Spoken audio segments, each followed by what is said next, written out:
ہمارے یہاں شادی جب ہوتی ہے تو دلہے کو بھی کہا جاتا ہے، دلہن کو بھی کہا جاتا ہے کہ کہیں باہر گھوم پھر کر آئیں، کچھ دن اکیلے گزاریں، کسی اچھی خوبصورت جگہ پر جائیں، تو ہنی مون کا لفظ استعمال ہوتا ہے۔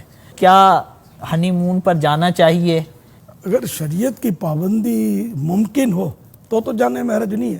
عمرے پر بھی تو جایا ہی جاتا ہے، یہ بھی سفر ہی ہے، حج پر بھی جایا جاتا ہے، لیکن ہر جگہ شریعت کی پابندی ضروری ہے۔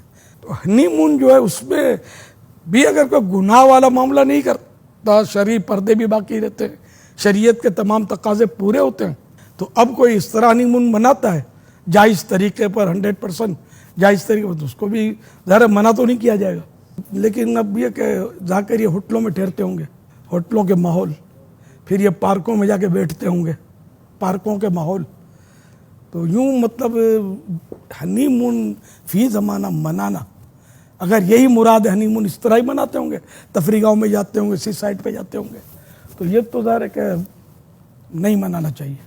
حضور، ایک پوزیٹیو تبدیلی تو ہم ماحول میں دیکھ رہے ہیں کہ اب رجحان جو ہے شادی کے بعد حج کا اگر سیزن ہوتا ہے تو حج کی اس طرح ترکیب بنائی جاتی ہے، یا عمرے پر دلہا لے جاتا ہے دلہن کو، تو اس کی پذیرائی ہونی چاہیے۔ جی، جو صاحب حیثیت ہوتے ہوں گے اور مذہبی ذہن ہوتا ہوگا تو یہ کرتے ہوں گے، لیکن اکثریت یہ نہیں کرتی۔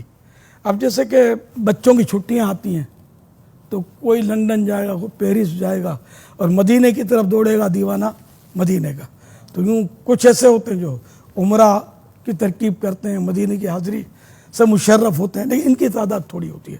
زیادہ تر ادھر ادھر سیر و تفریح کے لیے لوگ مختلف ملکوں کا رخ کرتے ہیں، مختلف شہروں کا کرتے ہیں۔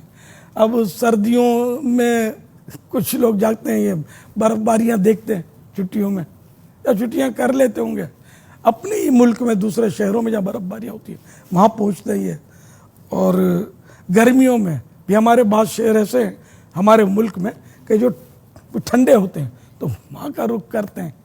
تو اس لیے بھائی وہ اپنا تو ہے نا کہ دیکھنا ہے تو مدینہ دیکھیے، قصر شاہی کا نظارہ کچھ نہیں، بس یہ ہونا چاہیے کہ مدینہ دیکھے، باقی ہر شے سے آنکھیں بند کر لیں۔ اس پر مجھے ایک واقعہ یاد آیا، ایک مجھے ایک عالم صاحب نے بتایا تھا، شاید ان کے اپنے گاؤں کا واقعہ تھا۔ ایک قافلہ حج سے آیا تو ایک حاجی صاحب جو تھے، یہ انہوں نے آنکھوں پر پٹی باندھ رکھی تھی، کھولتے نہیں تھے، تو لوگ سمجھے کہ کوئی آنکھوں میں کچھ درد ہے ان کو۔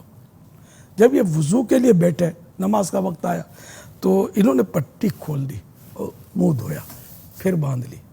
اب لوگوں کو تجسس بڑا، راز کیا، تو اس کو پوچھا کہ مسئلہ کیا ہے کہ تم یہ، تو اس نے بتایا کہ میں دراصل ایسے نظارے کر کے آیا ہوں کہ اب مجھے یہاں کی یہ اشیاء جو ہیں، یہاں کے نظارے مجھے بھاتے نہیں ہیں، دیکھنے کو دل نہیں کرتا، اس لیے میں نے پٹی ہی باندھ لی ہے۔ کہ مدینہ شریف کی تو کیفیت ہی ہے نا، جدھر دیکھیے باغ جنت کھلا ہے، نظر میں ہے نقش و نگار مدینہ۔ یہ عاشقوں کا انداز ہے، اور ہر ایک کا اپنا اپنا انداز ہوتا ہے۔ جو لوگ سفر کرتے ہیں اس طرح ان علاقوں کا، تو ہوتا ہے کہ تھوڑا سا ماحول چینج ہوگا، پانی چینج ہوگا۔ ابھی نگران شورا بھی ماشاءاللہ سفر پہ ہیں ساؤتھ افریقہ کے، آپ نہیں گئے، آپ کو بھی جانا چاہیے، کچھ ہوا تبدیل ہو۔ وہ حدیث پاک ہے نا، سافروا تصحوا، ہے نا، سفر کرو صحت یاب ہو جاؤ گے، صحت پاؤ گے۔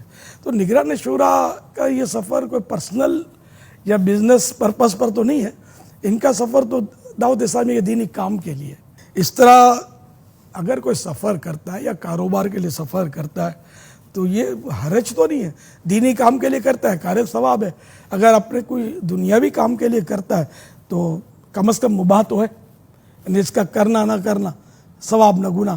بعض صورتوں میں یہ مباح سفر کو بھی ثواب کا سفر بنا سکتے ہیں اچھی نیتوں کے ساتھ، تو مطلقاً سفر تو منع ہے ہی نہیں۔